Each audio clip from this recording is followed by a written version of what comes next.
horas, el barco sale inmediatamente y resulta que hay un crucero de esos que llevan un montón de gente que se está hundiendo. Y ustedes empiezan a trabajar aplicando todo lo que saben, tienen los botes salvavidas, dando primeros auxilios, sacando a la gente del agua. Unos están flotando por sí mismos, otros se han agarrado de lo que pudieron ahí. Y ustedes están empezando a rescatarlos a ellos. El capitán está desde la cabina principal dirigiendo todos los esfuerzos y asegurándose que todos estén haciendo lo que les corresponde. Y de repente, mientras todos están enfocados en salvar a la gente de este barco que se está hundiendo, allá a la distancia, bien lejos, se mira otra bengala de otro barco que también se está hundiendo.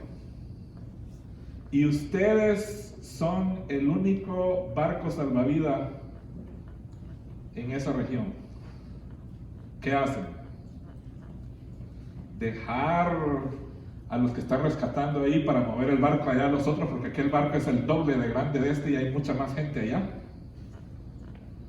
Pero al mismo tiempo están, no, pero aquí estamos ocupados salvando a estos. Pero mientras tanto aquellos, ¿qué?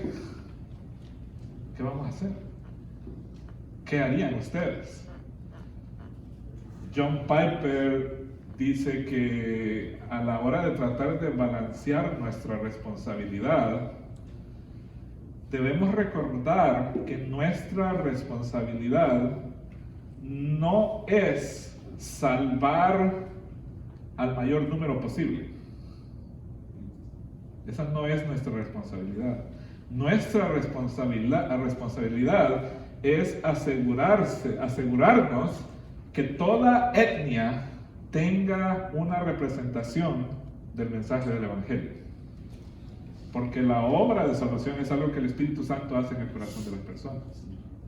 Ahora voy a volver a esta ilustración un poco más adelante, pero quizá la pregunta que debemos empezar a rumiar en nuestra mente es: ¿cómo vamos a hacer esto? Porque en la parábola el barco salvavidas lo representa la iglesia, y los que se están hundiendo y naufragando son los que están aquí alrededor de nosotros. Pero en otras partes del mundo la gente está diciendo: vengan, ayúdenos. Y allá también hay gente que se está perdiendo. ¿Cómo balanceamos esa responsabilidad? Y yo creo que para tratar de comenzar a entender este tema, vale la pena comenzar por el final. ¿Qué quiero decir con eso? Miren lo que dice el libro de Apocalipsis, capítulo 7, versículos 9 al 10. Libro de Apocalipsis, capítulo 7, versículos 9 al 10. Dice así la palabra de Dios: después de esto miré y vi una gran multitud que nadie podía contar, de todas las naciones, tribus, pueblos y lenguas, de pie delante del trono y delante del Cordero, vestidos con vestiduras blancas y con palmas en las manos, y clamaban a gran voz diciendo: la salvación pertenece a nuestro Dios que está sentado en el trono y al Cordero. Y eso es lo que espera al final. Nosotros sabemos el final de la historia. Allá en el final, gente de todas las naciones, de toda tribu, de todo pueblo, de toda lengua, están delante de Dios adorando. Y esa es la meta para la cual nosotros trabajamos y fuimos llamados a ministrar. Así que oremos para entregar este tiempo en las manos de Dios. Soberano Dios, gracias. Gracias por el privilegio que nos das de reunirnos aquí en este lugar después de 2 años de espera, Señor, para tener nuestra conferencia. Gracias por cada uno de los que has traído, y gracias también, Señor, por la presencia de tu Espíritu Santo, no solo en nuestros corazones, sino que también en este lugar. Te pido que sea tu Espíritu Santo el que nos guíe a la verdad que está revelada en tu palabra, y también, Señor, nos capacite no solo para entenderla, sino para ponerla en práctica en nuestras vidas. Nos encomendamos a ti, Señor, en el nombre poderoso de tu Hijo Jesús. Amén. Creo que mi hermano Enrique hizo un excelente trabajo en hablarnos acerca de la autoridad que Dios le dio a Jesucristo. Y Jesús ha recibido toda autoridad, y con esa autoridad Él nos comisiona para ser parte de su plan redentor en el mundo. Él quiere usarnos a usted y a mí en ese plan de que al final de la historia haya gente de todas las naciones, de toda tribu, de todo pueblo, de toda lengua, adorando su nombre. Ese es el plan de Él. Recordemos el pasaje que estamos estudiando. Yo solo voy a leer Mateo 28, los versículos 18 y 19, porque después ustedes van a escuchar algo acerca del versículo 20. Pero miren lo que dice Mateo capítulo 28, versículos 18 y 19.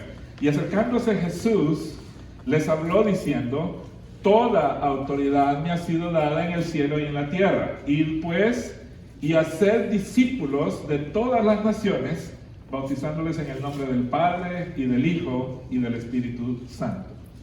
Lo primero que tenemos aquí entonces, después de reconocer que Jesús ha recibido toda autoridad, es el mandato del Rey.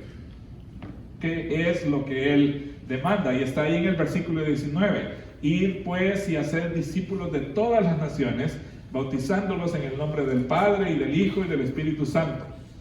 Y yo estaba a punto de aplaudir ahí cuando José estaba mostrando lo que hace el software, porque si ustedes a este versículo le pusieran cuáles son los mandamientos, así como él puso ahí de Timoteo, la única parte que se marcaría que es un mandamiento es hacer discípulos. Ese es el único mandato en el pasaje. La orden de Dios es hacer discípulos. Los otros son los que en el idioma griego son conocidos como participios. En nuestro idioma español ese es un concepto difícil de explicar y nosotros lo sustituimos por lo que nosotros llamamos gerundios. Son todas esas palabras que terminan en ando, endo, yendo. Son gerundios, son formas verbales pero no son verbos. Y entonces la idea es que al leer este versículo, si lo leyéramos como fue escrito en el idioma griego y lo tradujéramos al español, le leeríamos algo como esto: por tanto, habiendo ido, este es el primer gerundio o primer participio, habiendo ido, o se podría traducir también, mientras vais oyendo a ser discípulos de todas las naciones, bautizándolos, y ese sí es un gerundio en nuestro idioma, en el nombre del Padre, del Hijo y del Espíritu Santo. Y luego viene el otro enseñándoles, que vamos a hablar un poco más adelante. Sin embargo, la gramática griega tiene una peculiaridad.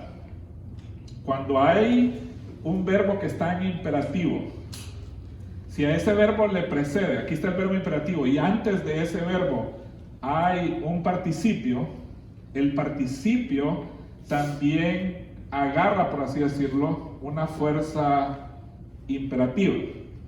Y entonces la idea en el pasaje es: por tanto, vayan y hagan discípulos.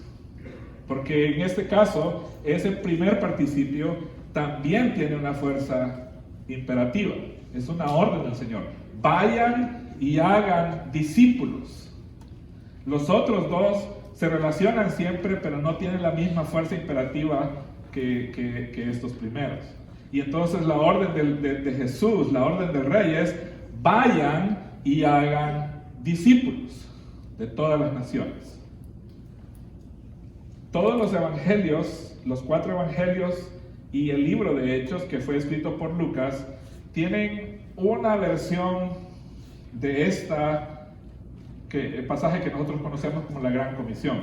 La versión del libro de Hechos que le escribió Lucas, en Hechos capítulo 1, versículo 8, amplía un poquito más este concepto, porque dice: recibiréis poder cuando el Espíritu Santo venga sobre vosotros, y me seréis testigos, y aquí viene la progresión geográfica, en Jerusalén, en toda Judea y Samaria, y hasta lo último de la tierra.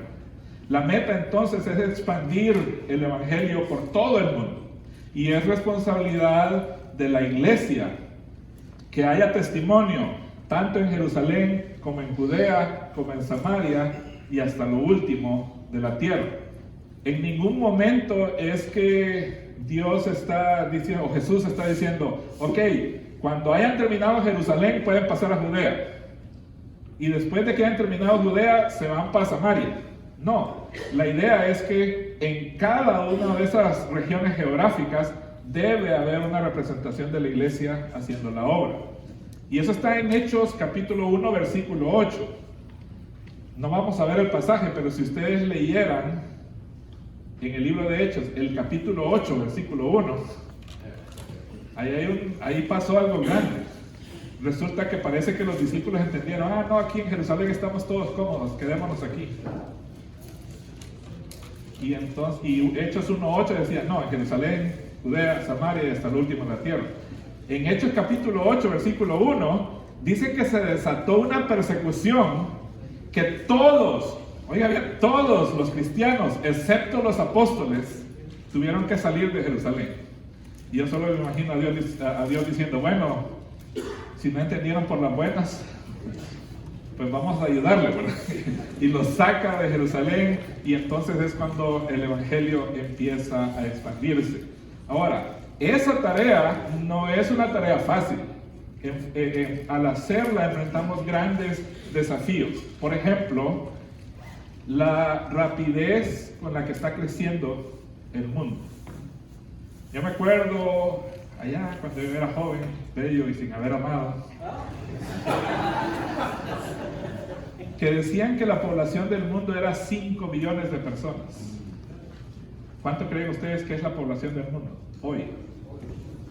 Ya estamos rozando los 8 billones de personas. Y eso que se han muerto un montón por la pandemia. Pero el mundo está creciendo a una velocidad que muchos dicen, bueno, si la cosa sigue así, va a llegar un momento en que nos vamos a quedar sin la posibilidad de producir alimentos para alimentar a toda esa población. O sea que ese es un desafío. Hay más gente naciendo en el mundo que gente muriéndose en el mundo. Y entonces la población sigue creciendo, creciendo, creciendo. Y nuestras iglesias íbamos así, de repente vino la pandemia y ahorita como que estamos empezando. Y entonces la iglesia no está creciendo a la misma velocidad que el mundo está creciendo. Otro gran desafío es el porcentaje de toda esa población del mundo que nunca ha tenido la oportunidad de escuchar el mensaje del evangelio. Y muchos dicen, en un estimado conservador, que por lo menos 1/3 de la población del mundo nunca ha escuchado el mensaje del evangelio. Y eso quiere decir que son casi 3 billones de personas en el mundo las que nunca han tenido la oportunidad de escuchar el mensaje del evangelio.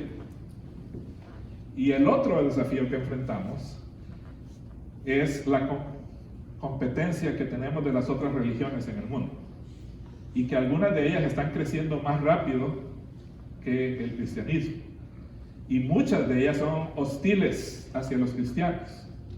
Y entonces hay países en los que si alguien decide convertirse a Cristo, pero son países musulmanes, uno está a riesgo de muerte. Lean ese libro de la voz de los mártires que tienen en sus bolsas. Eso nos va a dar una pequeña idea de qué es lo que otros hermanos en otras partes del mundo están sufriendo por la causa de Cristo. Y por eso la tarea no es fácil. Pero si el mandato principal en este pasaje es hacer discípulos, quizá valdría la pena que nos preguntáramos qué es el discipulado o cómo hacer discípulos. Porque desafortunadamente hemos reducido el discipulado solamente a un programa, a un material de estudio. Te conviertes, fulano de tal te va a discipular, le decimos. Y entonces está con el hermano ahí 5 o 10 clases, depende de la iglesia a la que vaya, y no, a mí ya me discipularon, ya terminé la clase. Cuando el concepto de la Biblia es completamente diferente y radical. Y yo creo que parte del problema es que nosotros nos hemos equivocado en cómo entendemos el evangelio. ¿Qué es el evangelio? Y quizá para eso deberíamos ir a la Escritura. Abran sus Biblias en 1 Corintios, capítulo 15, versículos 1 al 4. Enrique hizo un poco de mención a esto. 1 Corintios, capítulo 15, versículos 1 al 4. Ahí está la definición más sencilla del Evangelio. ¿Qué es el Evangelio? Dice así la palabra de Dios. Ahora os hago saber, hermanos, el Evangelio que os prediqué, el cual también recibisteis, en el cual también estáis firmes, por el cual también sois salvos, si retenéis la palabra que os prediqué, a no ser que hayáis creído en vano.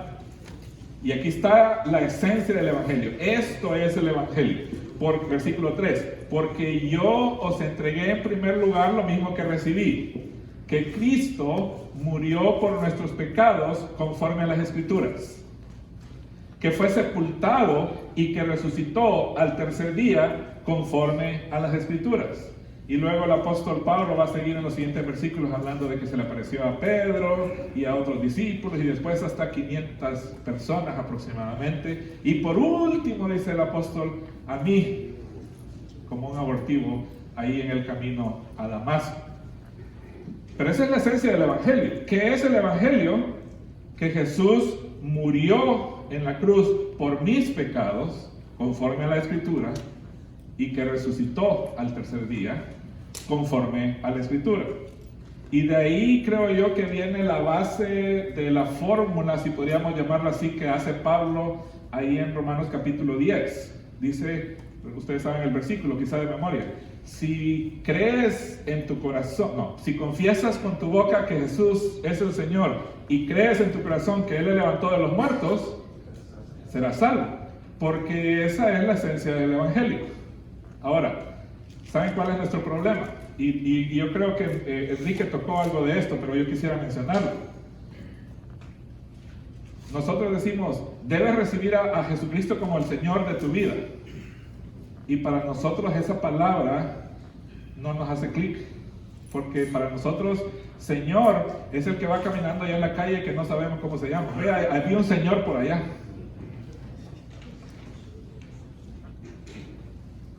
Y el problema entonces es que no entendemos qué significa hacer a Jesucristo el Señor de mi vida. Pero yo creo que Enrique hizo un muy buen trabajo en describir que Señor significa la máxima autoridad.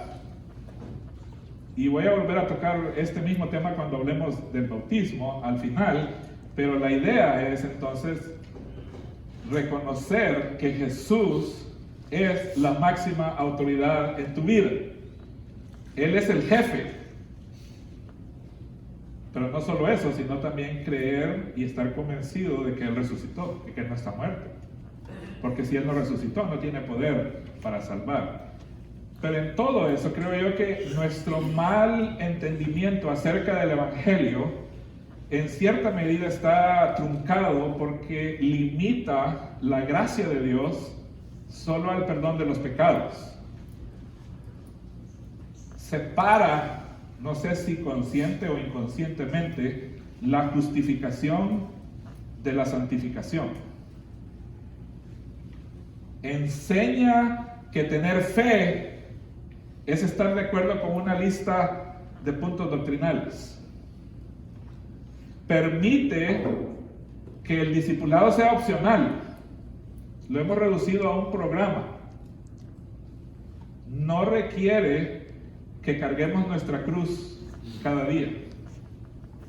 Y yo creo que desde esa perspectiva estamos convirtiendo el Evangelio en gracia barata, porque muchas veces ni siquiera requerimos arrepentimiento de la gente. La gente dice que cree en Jesús, pero sigue viviendo como vivía antes. Porque muchas veces lo que pasa en nuestras iglesias es que hay una presentación del Evangelio o escuchamos el testimonio muy impactante de alguien y entonces, levante su mano, pase aquí al frente, haga esta oración y pensamos que con eso ya es cristiano. Y muchos ven el Evangelio solo como quien dice el sellito que debe estar ahí en el pasaporte para poder irse a la eternidad. Pero el Evangelio, mis hermanos, es muchísimo más que eso. El Evangelio afecta cada área de tu vida por el resto de tu vida. El evangelio que debemos proclamar debe ser un evangelio más completo, que unifica la justificación con la santificación, como parte de lo que entonces llamamos discipulado.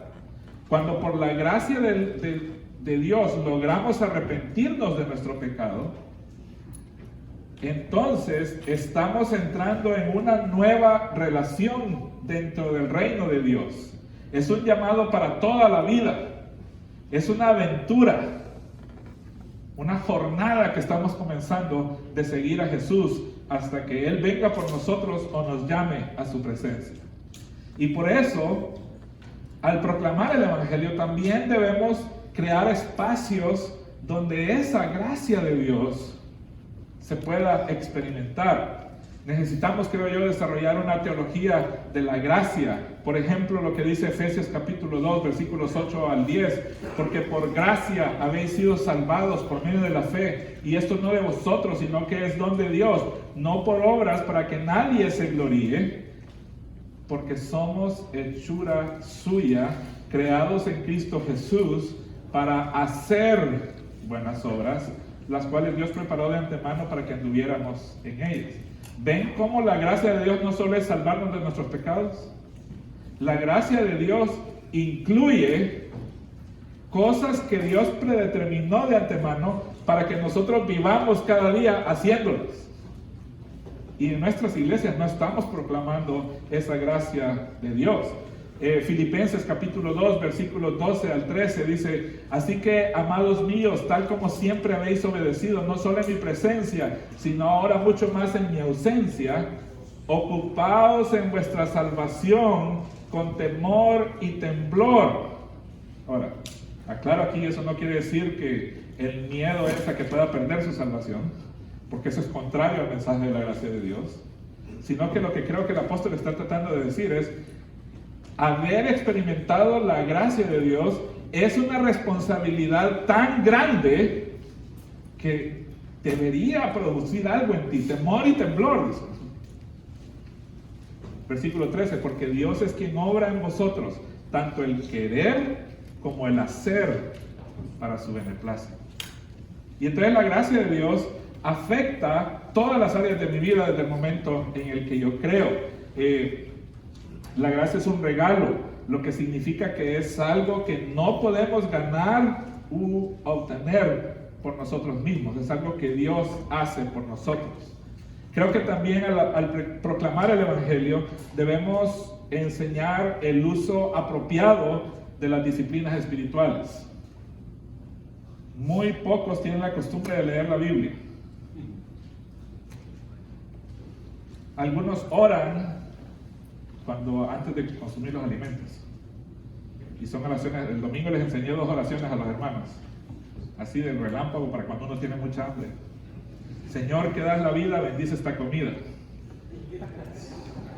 Señor del firmamento, bendice este alimento. Y para muchos, tristemente, esa es la extensión de su vida de oración. Pero si vamos a crecer en la gracia de Dios, debemos aprender las disciplinas espirituales. Lee tu Biblia, pero ¿por qué lees tu Biblia? ¿Y cómo leer tu Biblia? Orar, ¿cómo debes orar? Congregarnos, como estábamos mencionando. Y hay otra cantidad de disciplinas espirituales, por ejemplo el ayuno. Y muchos creen que el ayuno, por ejemplo, es para torcerle el brazo a Dios y que Dios haga lo que yo quiera. No, es que yo ayuné 7 días y entonces Dios tiene que hacer esto para mí. No, el único propósito de cualquier disciplina espiritual es que nosotros conozcamos mejor a nuestro Señor, a nuestro Salvador, y procuremos ser más como Él. Y el ayuno, desde esa perspectiva, es una de las más valiosas, porque al ayunar yo me estoy absteniendo de aquello que me trae sustento y estoy diciendo: no, el Señor va a ser mi sustento, mi comunión con Él va a ser mi sustento. Y necesitamos enseñar eso y crear esos espacios en nuestras iglesias. Debemos enseñar a cada creyente a vivir como discípulo de Jesucristo toda su vida. Y que esa persona también haga otros discípulos, compartiendo el Evangelio entre los perdidos. Debemos ayudar a los creyentes a lidiar con esos aspectos escondidos y secretos de nuestras vidas que impiden la transformación que Dios quiere lograr en nosotros. Si logramos vivir de esta manera, esa es la única manera de expandir la influencia del reino alrededor de nosotros. Y entonces, cuando hablamos de vivir como discípulos, la idea es lo que este señor Bonhoeffer, un teólogo alemán, dijo en un libro que él escribió que se ha hecho el clásico, se llama el libro El costo del discipulado. Él dijo esto: solo el creyente es obediente y solo el obediente cree. Solo el creyente es obediente y solo el obediente cree. Porque al final la meta de ser discípulos es que yo pueda creer lo que Jesús creyó, vivir como Jesús vivió, amar como Jesús amó, servir a otros como Jesús sirvió a otros, y si el Señor me llama al ministerio, liderar así como Jesús lideró. Eso habla de transformar nuestra mente, transformar nuestro carácter, transformar nuestras relaciones, transformar nuestro servicio, transformar nuestro liderazgo, nuestra influencia también. Y a eso hemos sido llamados, a ser discípulos. Pero para ser discípulos primero tengo que ser uno yo. Y eso comienza con entender claramente cuál es el mensaje del Evangelio.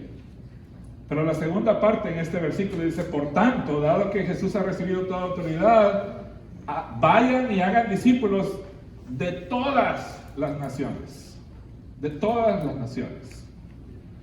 ¿Cuánta gente de otras razas, culturas o países conocen ustedes? En el carro ahorita que veníamos en la mañana venía un hermano venezolano conmigo y un hermano mexicano de allá por Puebla. El hermano venezolano muy maduro, él entiende lo que estoy diciendo. Y el hermano de allá por Puebla venía hablando del mole poblano.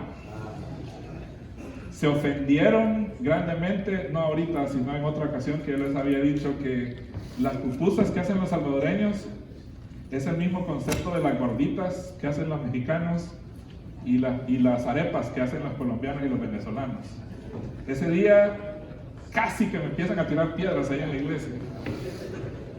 Pero ¿saben cuál es el problema? Que los que me iban a tirar las piedras no han probado las arepas. Y los otros que estaban enojados no han probado las pupusas. Y los salvadoreños fueron los más ofendidos porque las gorditas, uy.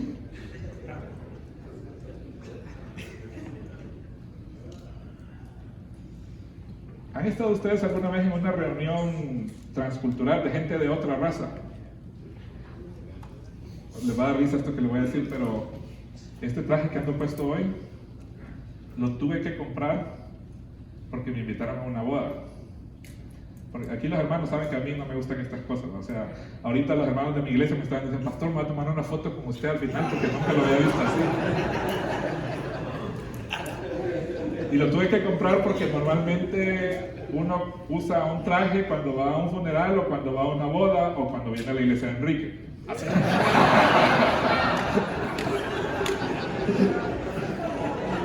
Lo siento, lo tenía que sacar de aquí.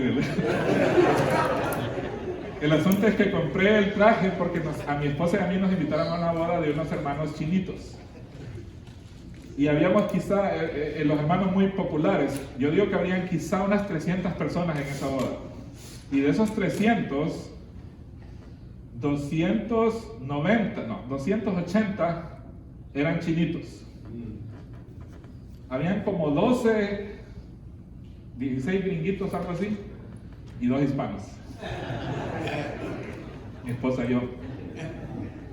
Y yo estaba en bodas, pero esta fue completamente diferente.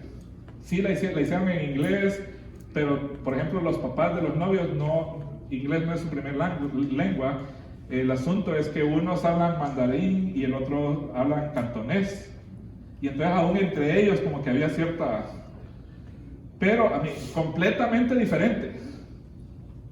Y yo me acuerdo que ya cuando nos íbamos, me iba a despedir de los novios porque son nuestros amigos, y por ahí estaban los papás de la novia y nos ven que nos acercamos. ¡Oh, una foto! Porque éramos los extraños en el grupo.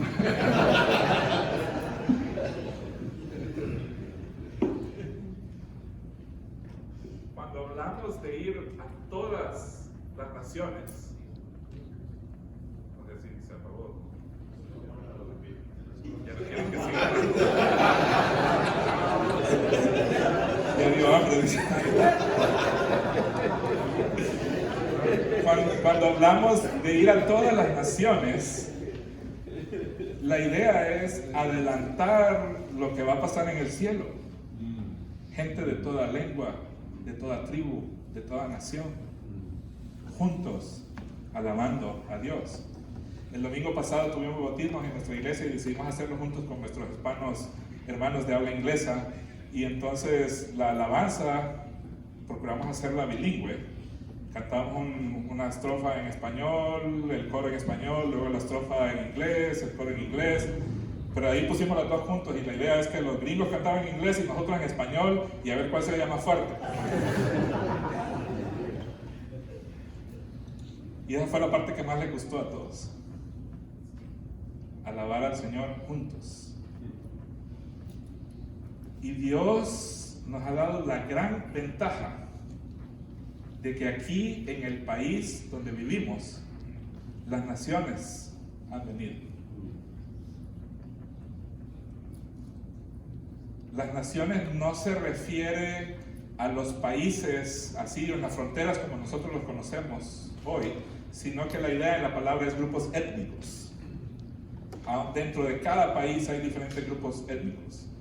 La mitad de mi sangre es hondureña, la mitad de mi sangre es guatemalteca. En Guatemala hay 22 diferentes grupos étnicos en un país relativamente pequeño. Y la idea es que tienen un idioma diferente y aspectos de su cultura que son diferentes.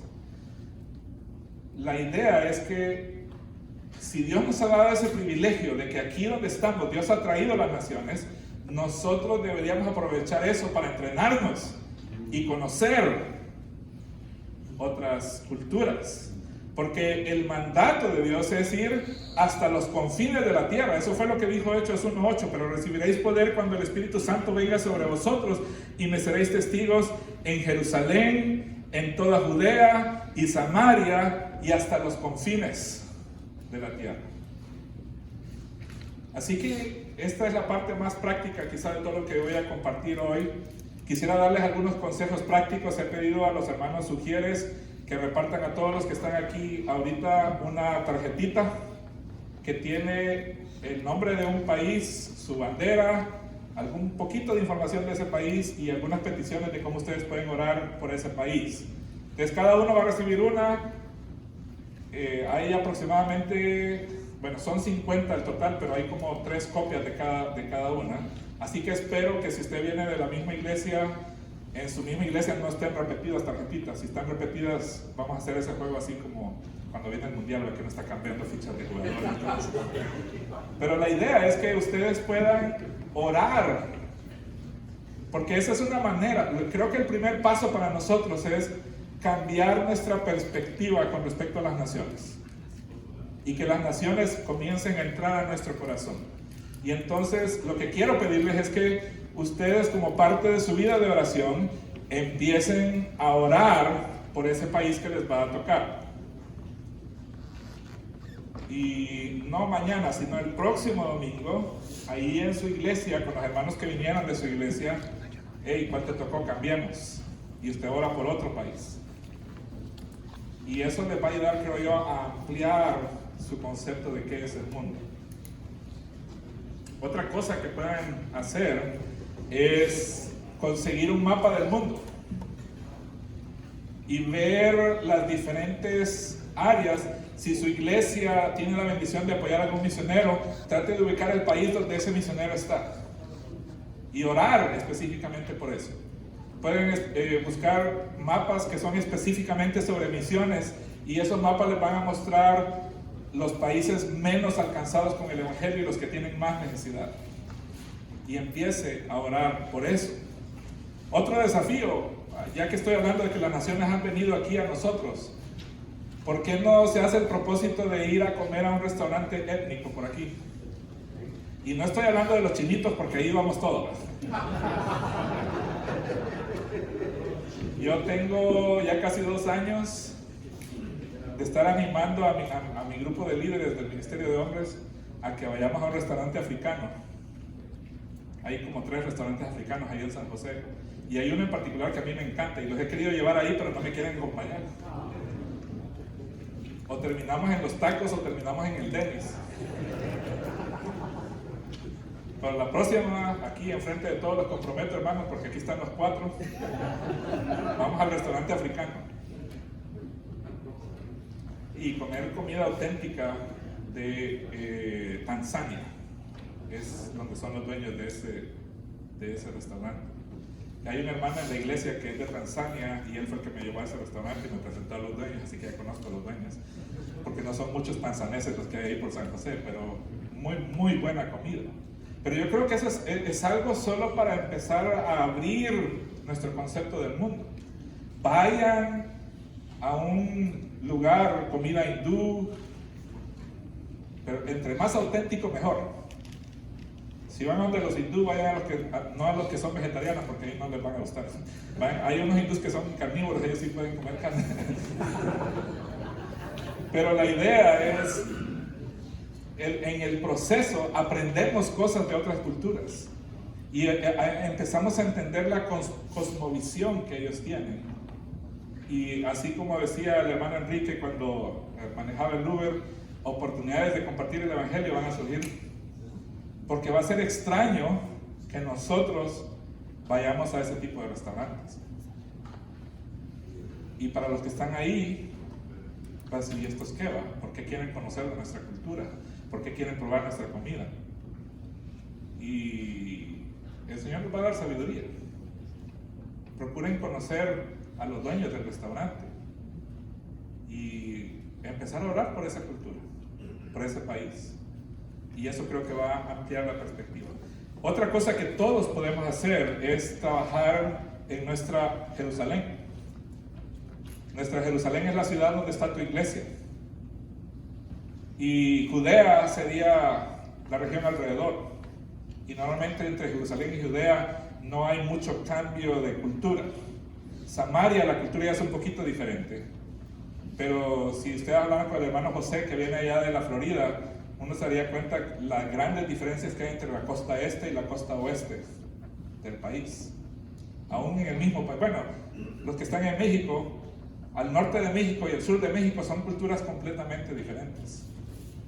Y entonces la idea es que trabajemos en esas áreas. Nuestra Jerusalén, nuestra Judea, nuestra Samaria, y eventualmente estaremos listos para ir hasta los confines de la tierra.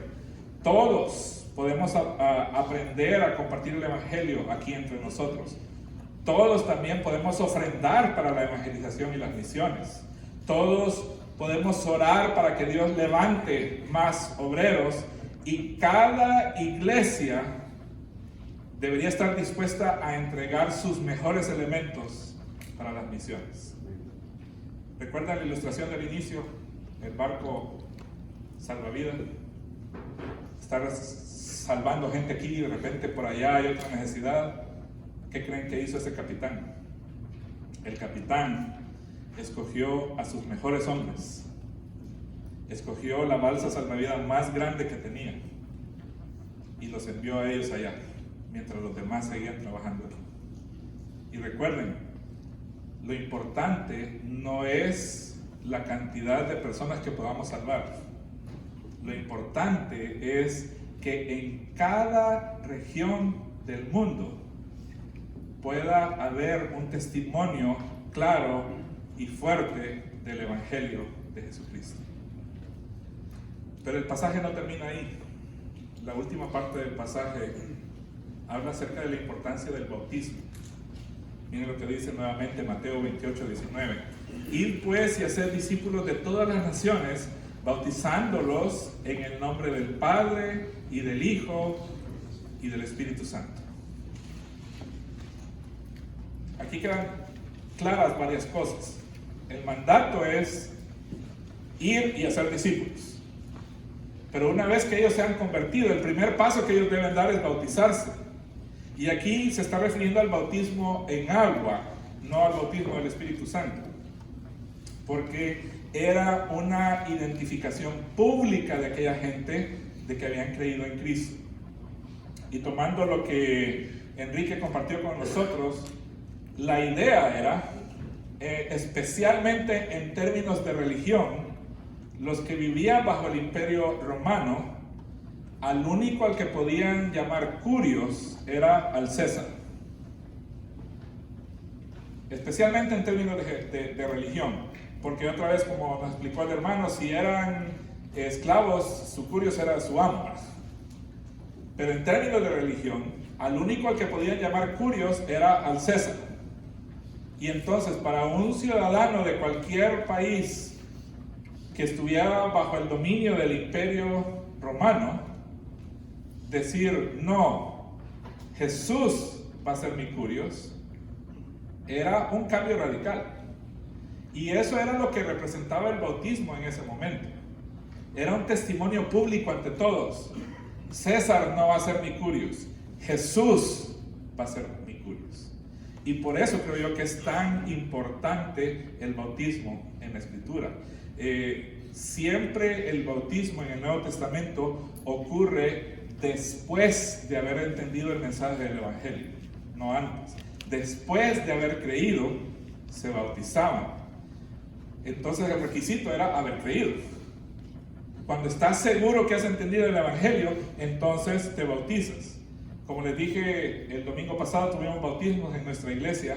2 de las hermanas que se bautizaron, las 2 me dijeron, yo me bauticé, una tenía 11 años, la otra tenía 16 años. Y en parte me bauticé porque la presión de mi familia y varios de mis amigos lo estaban haciendo, pero yo no entendía nada de lo que estaba haciendo. Ahora he entendido el mensaje del Evangelio y quiero bautizarme otra vez. Y entonces se bautizaron el domingo. Y una de ellas me dijo al final, no sabe qué gran carga me ha quitado de mi espalda. Ahora que yo puedo decir, sí, me bauticé después de haber creído. Como dije otra vez, el problema quizás es que hemos reducido creer en Jesucristo, aceptar a Jesucristo, solo a levantar la mano, a caminar al pasillo y hacer una oración. Pero creer en Jesucristo es hacer esa declaración. Nada en este mundo va a ser mi curios. Solo Jesús va a ser mi curios. Y entonces, esa es la persona que ha creído en Jesucristo. Esa decisión trae una paz interna a tu corazón, que solo los que la han experimentado la entienden. Esa decisión de hacer a Jesús el Señor de tu vida, el curios de tu vida, es la que te puede dar esa paz de estar seguro que si murieras en este momento, estarías en la presencia de nuestro Señor. Si al pensar en esa posibilidad, la posibilidad de que pudieras morir en este momento, no estás seguro de que estarías en el cielo, entonces todavía no has entendido el mensaje del Evangelio. Y necesitas estudiarlo y aprenderlo y creerlo y transformar tu vida. Después de que crees, entonces debes bautizarte.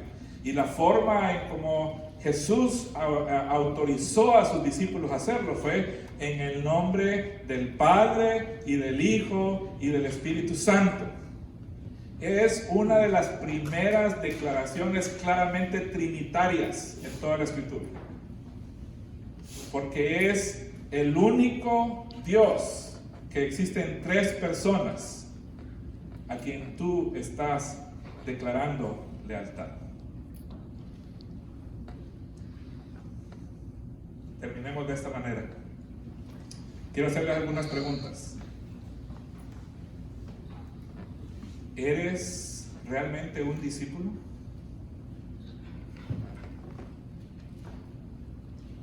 Si realmente eres un discípulo, deberías estar creciendo cada día. Deberías estar practicando disciplinas espirituales.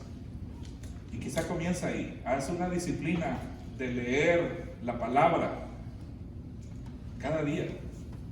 Yo hice algo porque esto no es ortodoxo, no estoy diciendo que ustedes lo pueden hacer o lo hagan. Si lo quieren hacer, está bien, no hay problema, no es pecado. Pero yo decidí algo solo para motivar a mis hijos. Tengo un hijo de 14 años, un hijo de 11 años, varones, y yo quiero que ellos amen la Escritura. Y entonces les prometí, por cada día que ustedes lean la Biblia, yo les voy a pagar $1.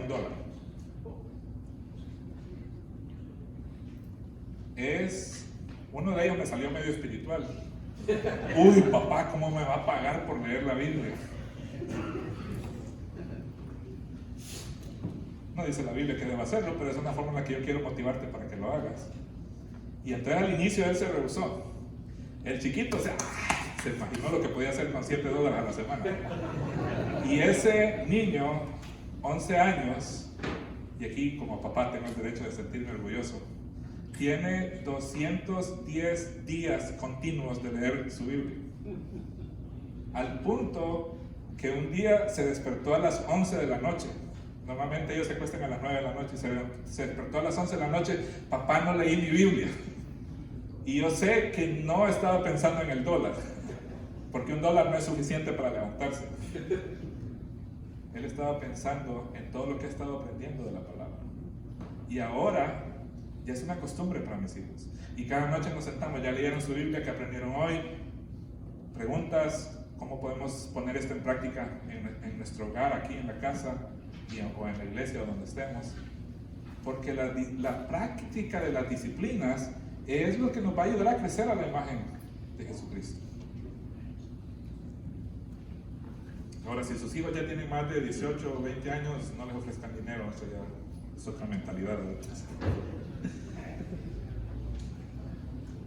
¿Cómo está tu visión del mundo? Yo quisiera animarlos a que realmente hagan el propósito de orar por esa tarjetita que recibieron.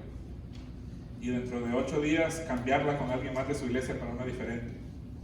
Y si quieren tener las 50 tarjetitas, entonces escríbame un email, roberto@hillside.org, y yo le mando las 52 tarjetitas, son todas.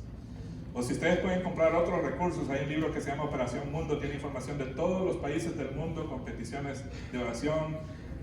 Hay muchas formas de orar. Si hay misioneros en su iglesia, ustedes pueden orar específicamente por ellos. Aquí hay una mesa atrás que tiene información de misiones. Ustedes pueden, si no tienen nada, pues ir ahí y orar por las peticiones que están aquí. Hay algunos misioneros entre nosotros. Ustedes pueden preguntarles a ellos cómo orar específicamente por ellos. Pero empecemos a hacer eso. Y también me gustaría que los miembros de las iglesias que están aquí animen a sus pastores a involucrarse en las misiones, porque creo que eso va a cambiar nuestras iglesias. Y la última pregunta que tengo para ustedes: ¿ya se bautizaron?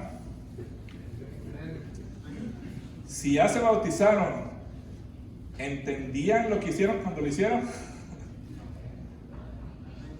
O quizá es necesaria una reevaluación de qué es el Evangelio y bautizarse ahora que ya han creído. Y si has creído pero no te has bautizado, ¿qué estás esperando? Es el primer paso de obedecer el mandato del Rey. Oremos.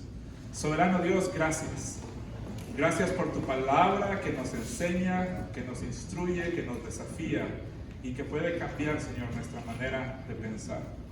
Queremos, Señor, realmente convertirnos en esos discípulos, seguidores tuyos, que te honran, que buscan ser transformados a la imagen de tu Hijo Jesucristo y que queremos cambiar el mundo, aunque sea una persona a la vez. Ayúdanos, Señor, ayuda a nuestras iglesias a convertirse en fuerzas misioneras aquí donde tú nos has puesto, y que en todo, Señor, la honra y la gloria sean solo para ti. Es en el nombre poderoso de tu Hijo Jesucristo que oramos. Amén. Amén.